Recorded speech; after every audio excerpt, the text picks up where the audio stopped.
Before diving into today's topic, let's clarify a crucial concept. The activity we are discussing isn't limited to simple neural signal transmission and activation. The reason we've introduced the term "Ju" is due to its connection with bodily fluids. Many of these activities depend heavily on the support of bodily fluids, making them susceptible to influences like hormones, enzymes, drugs, pathogens, or other chemical substances. Let's return to the question posed in the last chapter. Why, when you feel hungry that afternoon, was your neuron system activated by the thought of Xinjiang big plate chicken instead of 水煎包, hot dry noodles, or some other food? Simply put, why did you crave Xinjiang big plate chicken at that moment? There are some possible answers. Let's explore some potential reasons. 1. I just love Xinjiang baked plate chicken. I can't sleep without eating it every day. That's reason 1. 2. I love the taste of the potatoes in the chicken dish. Reason 3. I haven't had Xinjiang baked plate chicken in a while, and suddenly I want it. Reason 4. I've been eating 水煎包 and hot dry noodles for days, and I'm tired of them. I want something different. So let's analyze in the first answer. If eating Xinjiang baked plate chicken has become a daily habit for you, it means you've developed a stable neural pattern related to this behavior. This pattern, or Ju, is characterized by a daily rhythm formed through repeated reinforcement. In other words, a habit. If the food stimulus for Xinjiang baked plate chicken is absent one day, this pattern becomes easily activated.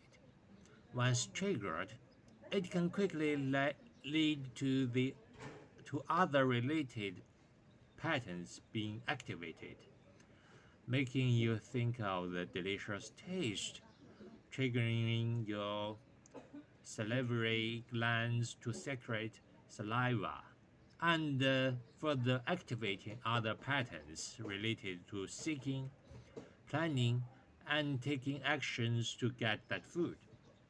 This progress may sound complex, but it happens very quickly.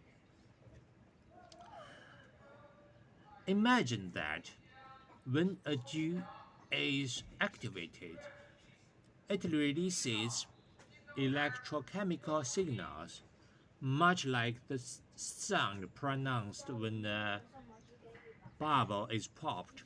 We can introduce the concept of G energy, categorizing its state into low, medium, and high energy levels, akin to small, medium, and large bubbles. The G in energy is a rough measure of the state of readiness or activation of a particular pattern. A high energy state means the pattern is very likely to be activated. A medium energy state means it's somewhat likely, and a low energy state means it's unlikely to be triggered. It's important to note that G isn't limited to the nervous system.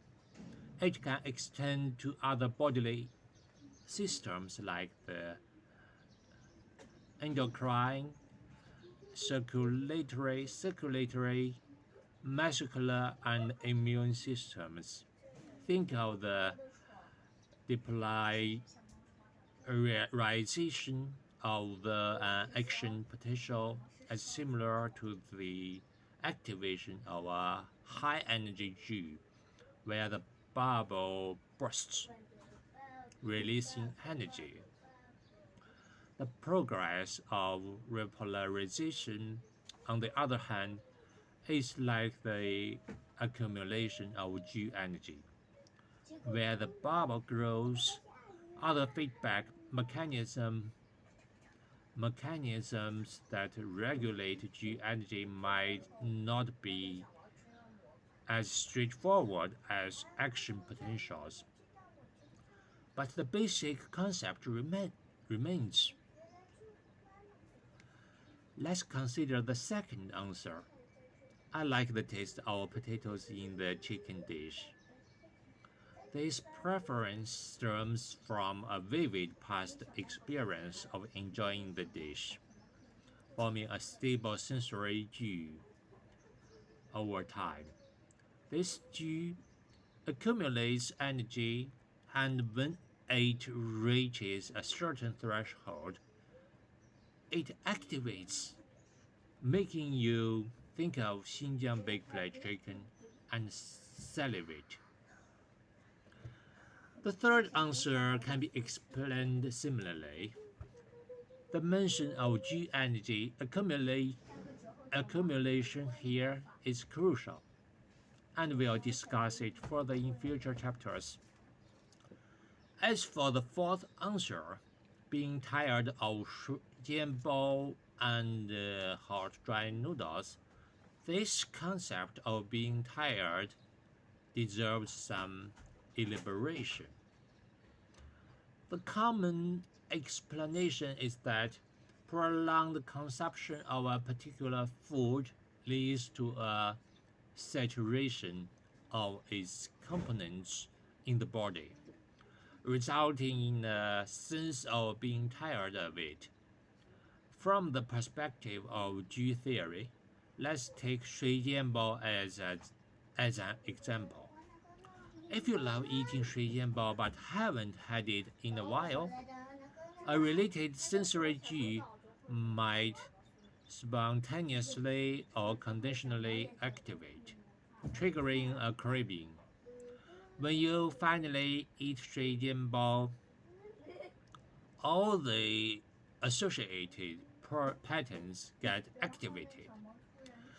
However, if the food isn't as satisfying and you continue eating it for several meals, your body might start to reject the flavor and the ingredients through some feedback mechanisms. This change in taste is a result of the repeated activation and the eventual reduction in the energy state of the original G. Over time, new sensory G patterns may form, and the old ones might no longer trigger the same level of craving. Eating the same food repeatedly, like Shui Jianbao, could eventually lead to a sense of aversion. But under certain beliefs or conditions, this could change over time. The body's mechanisms are indeed fascinating, and we'll delve deeper into these scenarios in future chapters. For now, consider how the weakening of one food's G activity might lead to activation of another, almost like a form of competition, wouldn't you see? So, this is all the content today we talk.